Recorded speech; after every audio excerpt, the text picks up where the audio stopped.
আরাফাত দিনের দোয়া হলো সবচেয়ে সেরা দোয়া, বছরের যে কোনো সময়ের মধ্যে সেরা দোয়া হলো আরাফাত দিনের দোয়া। আরাফাত দিনের অনুসরণে জিলহজের 9 তারিখে পৃথিবীর বিভিন্ন প্রান্তে থাকা মুসলমানরা নফল রোজা রাখবেন। এতে 1 বছর পূর্বের আর হায়াতে বাঁচিয়ে রাখলে আল্লাহ তাআলা অগ্রিম 1 বছরের গুনাহ আল্লাহ মাফ করে দিবেন। আরাফাত দিনের আমল যারা আরাফায় অবস্থান করছেন তাদের জন্য একরকম, আর আরাফাত দিনে যারা আরাফায় অবস্থান করছেন না, বিশ্বব্যাপী বিভিন্ন জায়গায় আছেন, তাদের জন্য ভিন্ন রকম। এই রোজাটাকে জিলহজের 9 তারিখেই রাখবো নাকি আরাফাত দিন হাজিদের অবস্থানকে হিসাব করে রাখবো? আরাফাত দিনের বিশেষ আমল কি, বিস্তারিত বলুন।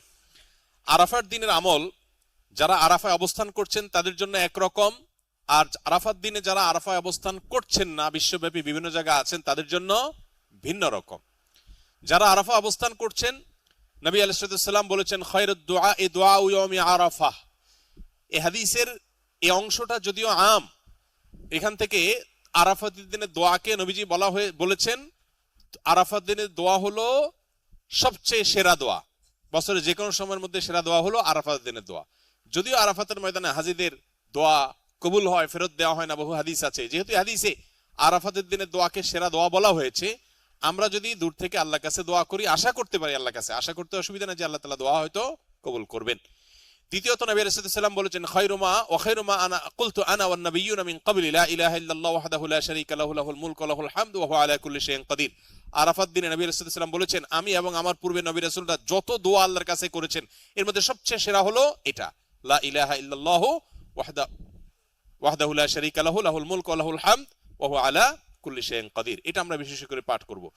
আরাফাত দিনে হাজী সাহেবদের জন্য রোজা রাখা নিষেধ, বেশি বেশি দোয়া করবেন তারা, তাদের জন্য করণীয় আমলগুলো। আর আরাফাত দিনের অনুসরণে জিলহজের 9 তারিখে পৃথিবীর বিভিন্ন প্রান্তে থাকা মুসলমানরা নফল রোজা রাখবেন। এতে 1 বছর পূর্বের আর হায়াতে বাঁচিয়ে রাখলে আল্লাহ তাআলা অগ্রিম 1 বছরের গুনাহ আল্লাহ মাফ করে দিবেন।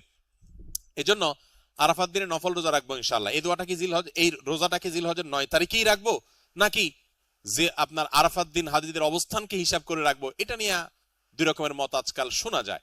তবে আরাফাত দিনে হাজিরা অবস্থান করছেন হুবহু ওইটার সাথে মিল রেখে গোটা বিশ্বে আসলে ওই দিনে একই সময় রোজা রাখা এটা সব ক্ষেত্রে সম্ভব না, ভৌগোলিকভাবে এটা সম্ভব না। এই জন্য জিলহজের 9 তারিখটা যদি কেউ রোজা রাখেন ইনশাআল্লাহ বিদিল্লাহ তিনি এই ফজিলত এবং এই তাৎপর্যের মাহাত্ম্য পেয়ে যাবেন, এবং এই মতটা অধিকতর সব দিক থেকে সমৃদ্ধ এবং যুক্তি সমৃদ্ধ।